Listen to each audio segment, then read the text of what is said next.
A police captain, a disabled detective, and $24,000 that disappeared from a benefit account set up to save his life. In May 2022, former Port Orange police captain Kimberly Kilpatrick sat down for an interrogation. She had spent decades on the other side of that table, investigating crimes, overseeing internal affairs, questioning suspects. She knew every technique in the book. But this time, she was the suspect. And the crime she's accused of? Stealing from one of her own.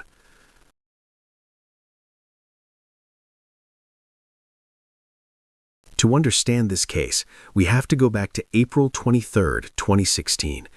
Detective David Fouts was a 20-year veteran of the Port Orange Police Department. On that Saturday night, he was riding his motorcycle on U.S. Route 1 in New Smyrna Beach with his wife, Jennifer. An 83-year-old driver pulled directly into their path. The impact killed Jennifer instantly. David was thrown from the bike, suffering catastrophic head trauma and severe leg injuries. Paramedics didn't expect him to survive the night, but somehow he did. David spent months in a coma. When he finally woke up, doctors discovered the extent of his brain damage. His memory was fractured. His cognitive function was severely impaired. He would never work again. He would never be the same person his family once knew. The medical bills were staggering, hundreds of thousands of dollars. His family, his adult daughter Alexa, his son Kevin, and his 13-year-old stepdaughter were overwhelmed. The Port Orange Police Department stepped in. Fundraisers, GoFundMe campaigns, benefit dinners. The community rallied. Officers donated. Strangers donated. Within months, the benefit account held over $250,000. All of it intended for one purpose: to keep David alive. And Captain Kimberly Kilpatrick was put in charge of it. Kimberly Kilpatrick wasn't just any officer. She was a captain, one of the highest-ranking members of the department. She oversaw the Criminal Investigations Division. She managed internal affairs. And, importantly, she and Detective Fouts had been friends. They'd worked together for years. She'd been his zone partner when he first started. She'd even lent him money for his divorce years earlier. So when the department needed someone to coordinate with the Fouts family, to help manage the fundraising, to serve as the official liaison, Kilpatrick was the natural choice. A SunTrust bank account was opened in June 2016. Two names were on the account: Kimberly Kilpatrick and Alexa Fouts, David's 20-year-old daughter. Carmen Miller, a victim advocate, had initially been on the account, but according to Kilpatrick, Miller said it was too stressful and removed herself from the account, leaving just Kilpatrick and young Alexa. Kilpatrick wrote the checks. Kilpatrick paid the bills. Kilpatrick managed the money. The family trusted her. The department trusted her. The community trusted her. That trust was about to be betrayed. Because in December 2016, just 8 months after the crash, Kimberly Kilpatrick had a problem. She was paying 26% interest on a consolidated loan. She needed money for closing costs on a new house in Daytona Beach. And she had access to $250,000 that didn't belong to her. But before we get to the interrogation, there's something you need to know. This wasn't the first time Kimberly Kilpatrick had been investigated. In 2018, Sergeant Justin White, a canine handler and the union president, filed a complaint with the Florida Department of Law Enforcement. He alleged that Kilpatrick had fraudulently altered David Fouts' life insurance beneficiary documents. The FDLE investigated. The state attorney reviewed the case. And in October 2018, they announced their findings. I'm happy to report tonight to you that the FDLE investigation into the allegation involving Captain Kim Kilpatrick has concluded, and no evidence was produced to support the allegation. I'm sad to say that the allegation appears to be nothing more than a product of internal rumor mongering filed by one of our own officers. Rumor mongering, that's what they called it. The chief defended her, the city manager defended her, and Kimberly Kilpatrick went back to work. But Sergeant Justin White didn't give up. Neither did Officer Gregory Cook. They kept pushing. They kept investigating. They believed something was wrong. Then, in 2022, they found it. Financial records showed 2 large withdrawals from the benefit account. December 2016, approximately $18,000. January 2017, approximately $7,000. Both signed by Kimberly Kilpatrick, both for her personal use. David Fouts, the man she was supposed to be helping, never consented. His family was never informed. Her supervisors were never told. And by April 2022, the Daytona Beach Police Department and the FDLE had enough evidence to make an arrest. On May 4, 2022, FDLE Special Agent Chris Deardoff and Daytona Beach Detective Mary Toledo brought Kimberly Kilpatrick in for questioning. She was read her Miranda rights. She waived her right to an attorney. And the interrogation began. I'm going to go ahead and read you your Miranda warnings here. You have the right to remain silent. Anything you say can be used against you in court. You have the right to talk to a lawyer for advice before we ask you any questions, and have him or her with you during that questioning. If you cannot afford a lawyer, one will be appointed to you before any questionings if you wish. If you decide to answer questions now without a lawyer present, you will still have the right to stop answering any time. You also have the right to stop answering any time until you talk to a lawyer. Do you understand all those? Yes. All right, and with that in mind, are you willing to talk to us? Yes. Former Captain Kimberly Kilpatrick has just waived her right to an attorney. For someone who spent years on the other side of this table, who oversaw internal affairs investigations and knew exactly how interrogations work, this decision is remarkable. The detective's opening question is deceptively simple. It's designed to see if she'll admit what she's done, or if she'll try to control the narrative. You have any idea what this is about? Yes. What do you think this is about? It's about the continued involvement with David Fouts and his family, the money that I had paid to Good Samaritan because I had borrowed money from Alexa Fouts. So it's more of the witch hunt from Gregory Cook and Carly White. Okay. What money are you talking about? There was some money that I had borrowed from Alexa back in, it was the end of 2016, in January of 17. I was purchasing a home in Daytona, and I was on an account with her where we were depositing money from funds collected for her family after Dave's crash. Mm-hmm. And I get, it looks bad on the surface, but I had borrowed the money to pay, there was a creditor thing I had to pay for the loan on the house, and then I did, there was a separate incident for the title company because the sale of my house was messed up. Because the people buying my house at the time, the money from the title company didn't push it through or collect it. There was no money at the time, and I had also the closing on the new house the same day. And because the funds weren't in there, I contacted Alexa, told her what was happening, and Joe Sweats at the time was with me. He took a check to the bank to get the certified check. And who's Joe Swift? Joe Sweats, we were dating at the time, and he was with me there. Oh, okay. So Joe Sweats went with you to do what again? He was with me closing on the houses, doing the closings, and I gave him the check because I had to stay to finish paperwork at the first closing. Just so we're clear, which check? It was just one that I sent. He went with the bank to get. It was I would say it's for around $7,000, somewhere in there. Mm-hmm. I don't remember the exact amount, and that was to the title company. Okay, you can't. Well, I'm pretty sure you can't. Like, title companies don't take personal checks, right? Right. He had to go to SunTrust and get the certified check. He went to the bank and did that for me. Okay, so back at SunTrust. Yeah. Okay. I was with the title company still. Okay, and that was in. That was January 2017. It's like in the second week of January, I guess. I don't Okay. remember the exact date. All right, and you recall a debt collection wiring? Yes, Okay. that was in, I want to say November, December of Okay. 16. And what was that about?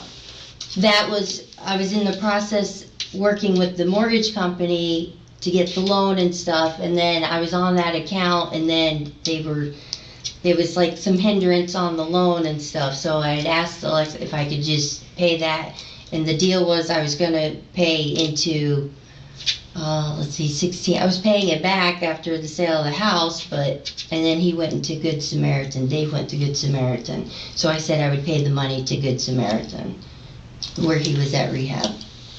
Notice what she's doing here. Kilpatrick is flooding the interrogation with logistical detail. Title companies, certified checks, Joe Sweats driving to the bank. It's a technique called cognitive overcompensation. By burying the theft in a complex story about real estate transactions, she hopes to make it seem like a normal business matter rather than a crime. But detectives have heard this pattern 1,000 times. Okay. What was the kind of conversation you had with Alexa was what, 21? 22 then? Yeah, I think so, yeah. So what? I called her up, I said, hey, I have a situation, I wanted to ask you, because at the time, things were kind of stable. I know on the surface it doesn't look good, I get that, but I didn't pressure her or anything, it was just, I'd asked her, I said I could pay it back, and that's what I was doing, and that's what I did. And Did Alexa know everything? Did she know how much was getting, I mean, that benefit account, pretty much all the checks, you pretty much took care of that entire account, with the exception of taking the end result, the 20,000 that was at the end, and give it to Alexa, to when you close the account out. No, I'm sorry, say that again? The benefit account, Yeah. you probably wrote maybe 10, 11 checks out of there. No, I didn't. Yeah, they all have your signature on it, and they were all, the majority of them were for Dave. You paid off a. Okay. You see what I'm saying? Like there was a cremation service. Yeah, for $20 $20 or something. There was something from Iron Horse Motorcycles. You wrote a check to them. I don't remember. It might have been for a raffle. So the majority of the stuff from the benefit account was for Dave. Okay. But Alexa didn't seem to have any. She had no workings with that account. It seems like her name was on it, but it seems like you pretty much handled that entire account, just from the paperwork. No, because she had the debit card and stuff. She used the debit card for things, and she didn't write a lot of checks. I know, but I didn't think there were that many checks even written. So. Okay, but would it be fair to say that you are kind of in charge of this account that was set up? For the SunTrust account. I mean, obviously you're the one that's writing checks on it. Obviously you're saying that you wrote a check to a closing agency from this account, right? Yes. So you're in charge of the account. Your name was on it. Co-charge, yeah. My name was on it, yes. Yes. And at the time, Alexa's how old? 19, 20? 20s, yeah, 20, 21. Okay. And then when Dave goes into Good Samaritan, you are the one that's saying that you're writing. How do you pay for that? Good Samaritan? Yeah. I paid for that. Out of what? Are we talking what I paid back, or? You said you borrowed some money and you paid it back. Yeah, I paid that back. I paid that out of my account. How did you pay that back? I paid that out of my checking account and that went to who? Credit card. Good Samaritan. So you paid Good Samaritan directly? Yeah, I paid them. I forget the months in January, I was making small payments directly to them from my checking account. And then I ended up losing a job because of certain people. And then Joe Sweats had moved out. So, and then I paid them off with 2 credit cards. Yeah, there was 2 credit cards and my personal account, and I paid it, and then some. Okay, so, and going through this at the time you're working at the Port Orange Police Department, right? Yes. There's a lot of money coming in. Who did you make aware at any point in time that there was some sort of deal going on with the family? Maybe Like deal. You said you're borrowing money, right? You're getting a loan that's based out of this account that was set up for David to medical bills. Obviously, he's got a ton of medical bills coming in. I mean, he was hurt pretty bad. His house, his wife. Well, the house. Well, I'm saying is there was he was living in a house. Yeah. So moments before he's in this crash, I mean, they had a house, right? Mm-hmm. So that's what the account. Typically in a situation like that, that's what the account's set up for, right? Mm-hmm. Medical bills and all that stuff. Yes. Okay. So in the house, but the house. You have any idea what ends up happening to the house that he had before? Yeah, I know what happened. He was behind on payments, and I actually went to Bank of America. They wouldn't give us much information, but I had paid, I want to say $1,000 towards the payments. towards his house? Towards his house in the beginning. From which account? From the same account. So there's a check written to Bank of America for $1,000, is what you're saying? I don't think it was a check. I think it was a card, a debit payment, or it could have been a check. I don't remember. I honestly don't remember. But it was at Bank of America right there at Nova and Dunlun. Okay. Because I went in there and I paid $1,000 towards more because he was already behind in payments. So we paid that. So did that make it up? Did that bring it up to? No, because the payments I think were $1,400 or $1,700 a month, I think. So, and it didn't get caught up. So How much was he behind? Do you remember? I honestly don't remember. I know he was behind at least 2 months worth, I want to say. Okay, so around 3,000. 3 to 4 grand.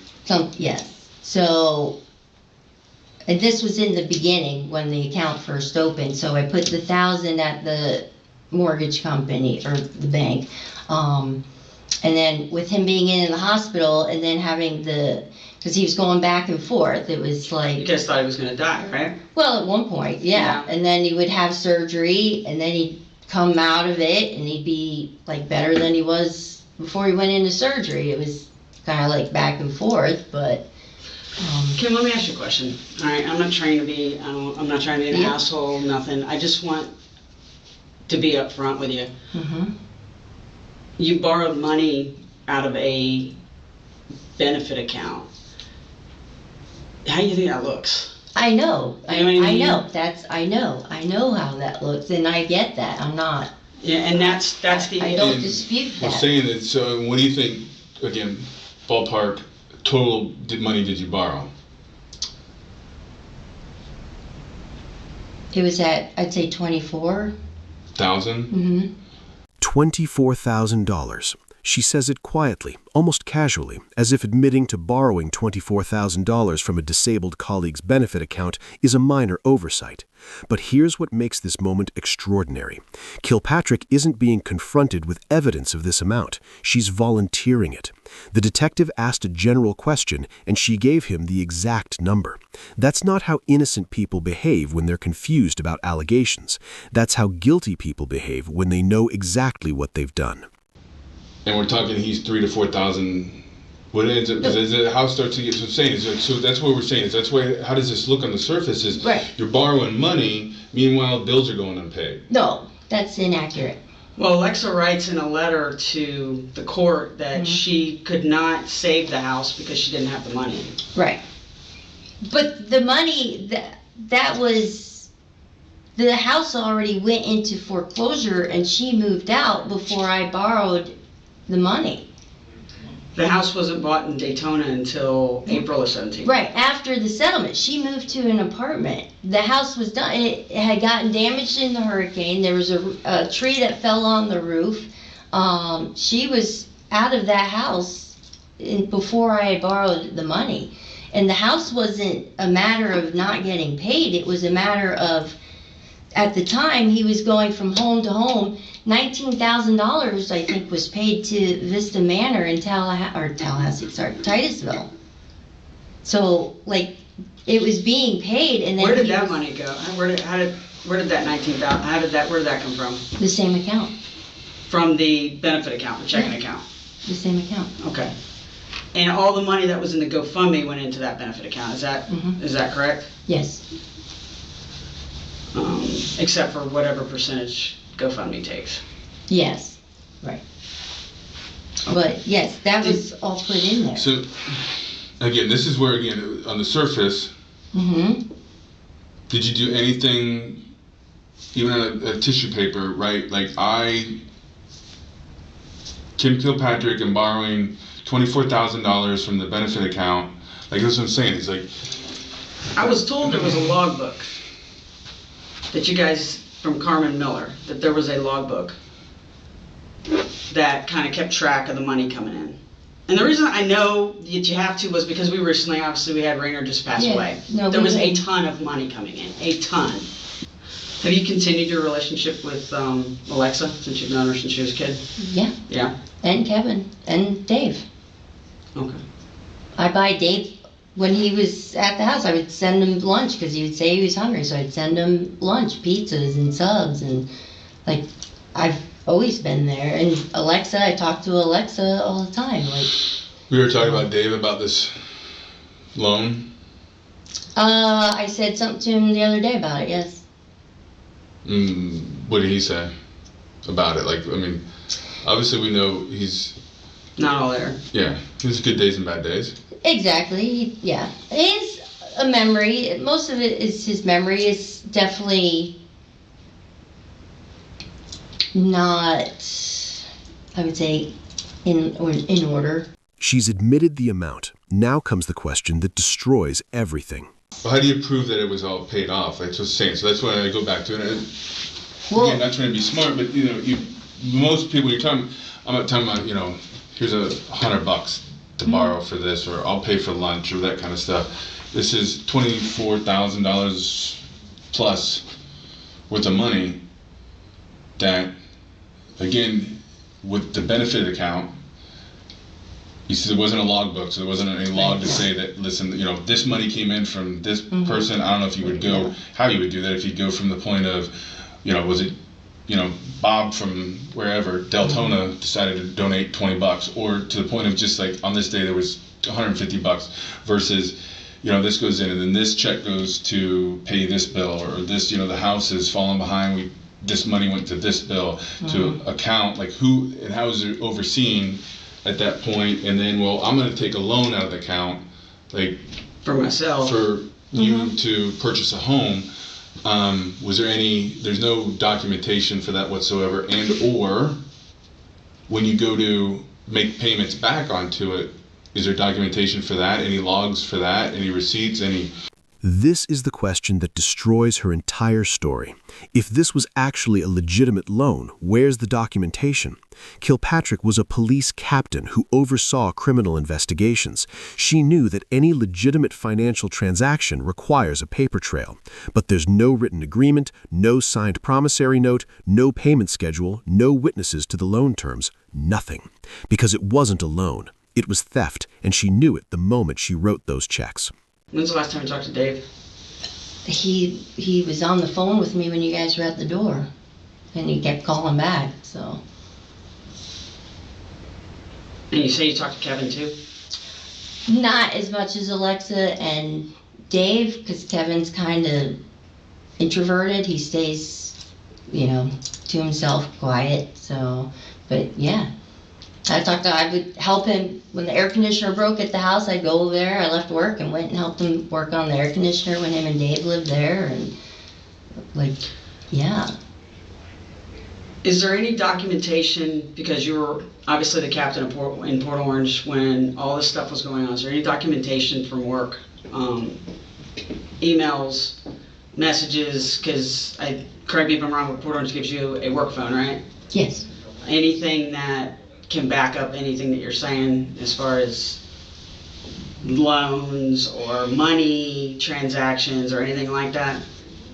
According to later investigation, Kilpatrick deleted all data from both her work phone and her work computer around the time of her retirement in October 2021, 6 months before this interrogation. She claims she didn't use her work phone much, but she was the captain of the Criminal Investigations Division. The deletion of those records is what prosecutors call consciousness of guilt. No, because I didn't use my work phone that much. No. And that's what we're getting at, is like, so the 2 charges that you're looking at, as I believe I told you, but grand theft and exploitation. I use the same issue. Well, why didn't somebody just call me and ask me, and I would have presented it? Kim, we did an investigation 3-4 years ago, and it never came up. Like this kind of stuff. Like this is the kind of stuff that as you're trying to develop, and this is where you got to understand, coming from my position, and you kept that, Phil, you kept that close to your heart. Yeah. There's this thing where the people are screaming that you're doing something shady, right? And I don't want to get into all the drama of it, because honestly, all I care about is what the facts are. The facts are what it shows, and talking to everybody else, we've never heard the word loan. These $24,000, this loan, and people are coming to you from the PD's angle, FDLE's coming to you, all this stuff, and not once is this the first time we've heard about any of this. And so you see, coming from a transparency point, you're talking about funds that are being donations that people are going in there because, you know, Dave is jacked up in the hospital and people are thinking he's going to die, and then, you know, there's house payments to be paid. They donated that money for him. Yeah, and then there's a loan. So I mean, you understand where we're coming from? I do. It's just. And that's why we're saying, is there any documentation whatsoever that you can show us at any point in time that this was a loan? I can't. I don't. We didn't write anything down. I don't have anything to say that. Other than I paid it. The detective has been patient, professional, but now he's done playing. But you said it was like 2 or 3 payments behind. So we'll even say $10,000. Right? You could have paid that, 2.5 times. If we're using 10, which was less than that, which you probably could have paid it 3 or 4 times, or got it up to the thing. And I'm not saying that we're done, got it so you could sell it. They're doing that. It's just, you understand what we're saying? So that's, no, because again, everybody doesn't know the timeline. So Dave was in and out of rehab homes. The money was going to the rehab homes. It wasn't going to the house because we didn't know where. My point was the fact he was going to be. There was big chunks of money taken out of a beneficiary account that was set up in David Fouts' name, as you were the captain of the Port Orange Police Department, who was basically the liaison between the PD and the Fouts family at that time. Yeah, there was a city hall, when there was a city hall meeting. When the chief stood up before City Hall and said that you were cleared of whatever, and you were the liaison between the police department and the family. Yeah, I wasn't there for that, but right. Yeah, but that's what we're saying. Is that's the thing is. By paying off your loan, the consolidated loan, you probably saved a bunch of money in interest. No, it was the fixed. You took it out, I think, in August of 16 and paid it off in December of 16. So, because you were paying $425 a month on that. Yeah. So, I mean, it was a benefit to you to have that paid off because you wouldn't have paid interest, or at least the amount. I can't remember what the interest was on the loan offhand, but I mean, I guess the best way to put it, there's no way to decorate it. It just doesn't look good, and that's why we're here, But we're here because you couldn't find that I paid it? Like, I mean, I get the other stuff. The exploitation statute is broad. It's it's depriving somebody permanently or temporarily. Mm-hmm. So, plus on top of everything else, I mean, there's not that, you know, you're acting in your official capacity as the captain. You know, those kids, you said in your interview, you did everything you did for those kids. And I believe you. You know, they were young, they don't know what they're doing. They got $250,000 coming in this direction, $48,000 coming from this direction, and then all this money coming in from the community. You know, they probably needed some guidance. And I know they had 2 attorneys on either side working with them. Well, yeah. You know what I'm saying. Right. But if I'm sure Alexa probably looks at you as a mother or a figure, you know, older sister, you know, somebody that she would look to trust. I trust your decisions. Hence why you probably had control of that account. You know, and I mean, do you feel like that was the right decision to make? No. Here's the psychological trap that high earners fall into. Kilpatrick was making approximately $90,000 to $100,000 a year as a police captain. She wasn't desperate, she wasn't starving, but she was paying 26% interest on a consolidated loan, a rate so predatory it suggests previous financial mismanagement. Rather than face the embarrassment of her debt, she chose to steal from a disabled colleague's medical fund. It's not about need, it's about ego. You know? I know, I mean, I know it understand was people who get, trust me, I'm not, crappy, financially I've got so- debt, you know what I mean? But again, going back to the statute, is they have attorneys that have stepped into this thing. If you went to the attorneys and said, hey, can you write me up a little legal thing, payment schedule, because I'm about to borrow $24,000 from the benefit account, what do you think the attorneys would have said? Like, would have legally guided them at that point? Yeah, I don't know what they would have said, but I mean, you think they would have said it's a good idea? Like, you know what I mean? That's what I'm saying, is that where you come into is it wasn't done, and they're there, and again, that's why we're sitting here, is because there is some deceitfulness that was, like it or not, like, nobody else was made aware of this. Nobody was made aware of this. outside of Alexa and I, no. You're right. So that's where we go back to, is this, I mean, there's some deceitfulness to it that happens, and I get it, because according to the records, the consolidation loan, I think, had like a 26% interest rate. Yeah. This is the moment the detective stops being polite. He's laid out all the facts, given her every opportunity to explain, and now he's calling it what it is: deceitfulness. Notice he doesn't say theft or crime yet. He says deceitfulness. It's a softer word, but it carries the same meaning. You lied. You hid this. You knew it was wrong. Why didn't you have Alexa sign the check? She wasn't. Where was she that day? I think she was at work. She was at work when I contacted her, and because I forget if she was working at the Subway or the phone place at the time, because she had a couple jobs she was working. And then the other issue was the title company. So the one, like I said, the money didn't come through from the sale of my house, and then I had to be at the other place in Daytona by 3 or 4 o'clock, I guess, for the closing. And then even when I closed on that house, I still couldn't go to the house because the first title company still hadn't fixed the situation. So I ended up having to rent a hotel for me and Joe and the kids, and I was essentially no house at that time. So until everything can get sorted out. So I just want to be very clear, just because you sat here today and said it was a loan, I mean, there's going to be some other stuff that will obviously have to take place, but the fact is we're still sitting with the fact that this probably could have been something that could have been squashed years ago.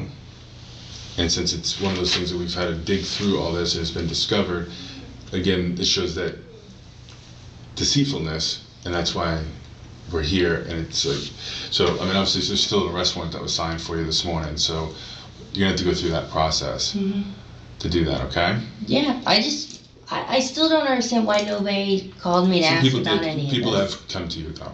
Not about Actually, this. well, You're right. Well, People didn't, most people, for me, a lot of the times, and I was just actually telling him, sometimes I'm truthful to a fault.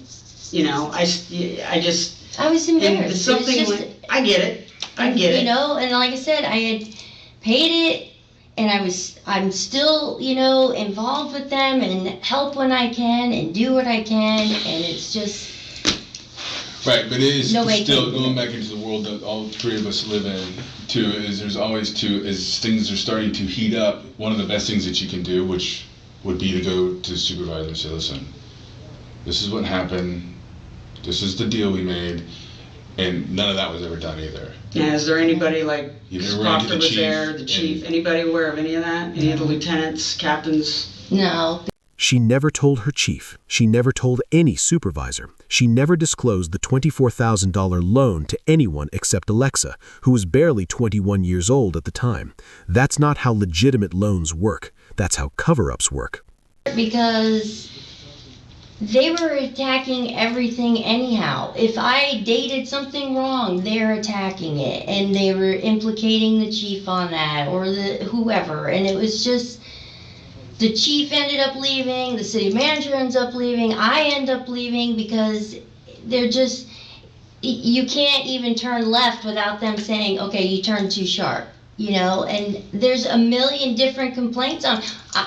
Greg Cook right now is saying somehow I managed to infiltrate the city's whole internet system and shut down the whole internet system for like a month or two.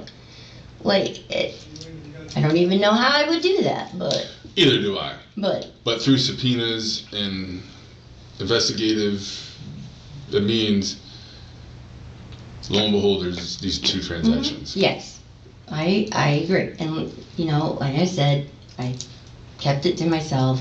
And Let me ask you this, as the investigation goes on, because obviously, it's not going to stop here. There's more stuff to do. Is there anything else that we're going to come across? Not at all. Is there a bond? It's 250,000. Good Samaritan could show nothing. Good Samaritan's a train wreck. Good Samaritan's an absolute soup sandwich when it comes to records. But they didn't show anything. They don't have any record.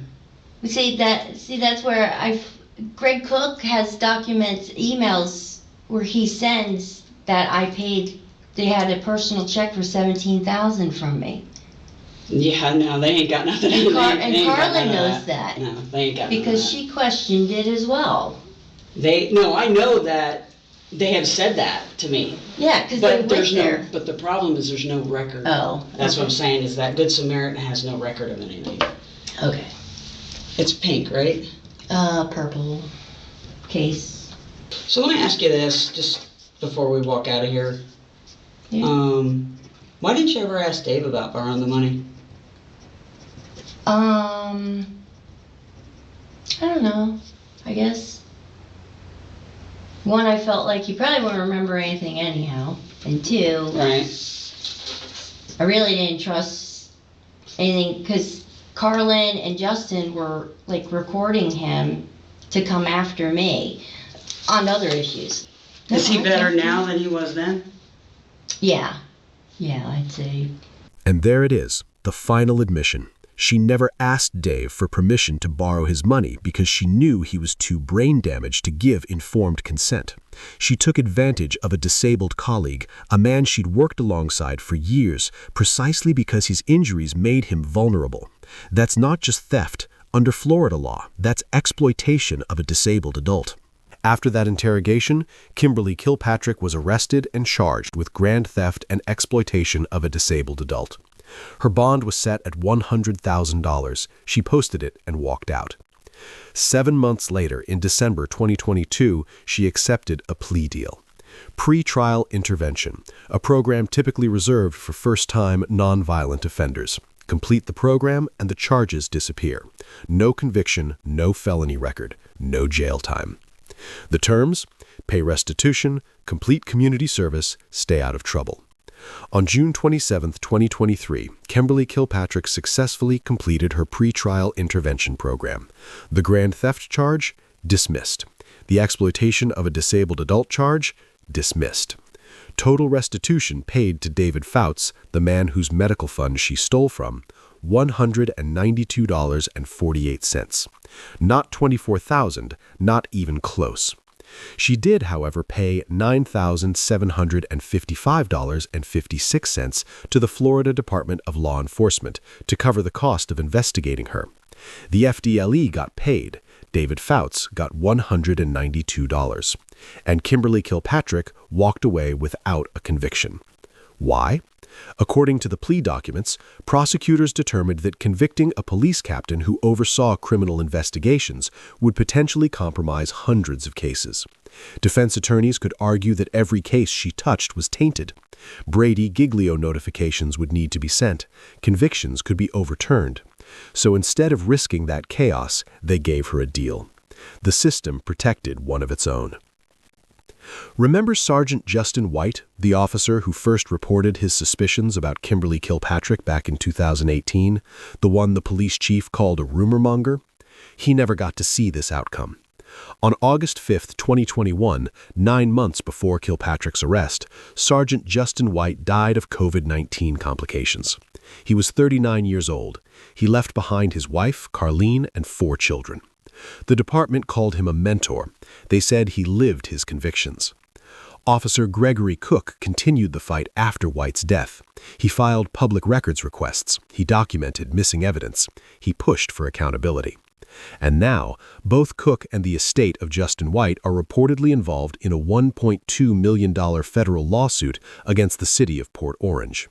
The lawsuit alleges that Kilpatrick acted under color of law, that the city retaliated against whistleblowers, and that the thin blue line protected corruption instead of exposing it. That case is still pending. As for David Fouts, he's still disabled, still living with the effects of that 2016 crash, still dealing with the cognitive impairments that made him a target for exploitation. He got $192. The irony is almost too perfect. A police captain who spent her career investigating crimes, who oversaw internal affairs, who knew every interrogation tactic, every legal standard, every ethical boundary. And she crossed every single one of them. She targeted a colleague who couldn't defend himself. She stole from a fund meant to keep him alive. She deleted evidence when the investigation heated up. And when she finally sat in that interrogation room, she had no documentation, no witnesses, and no excuse. Just 24,000 reasons why she knew exactly what she was doing. And in the end, the system she served for decades returned the favor. It protected her right back.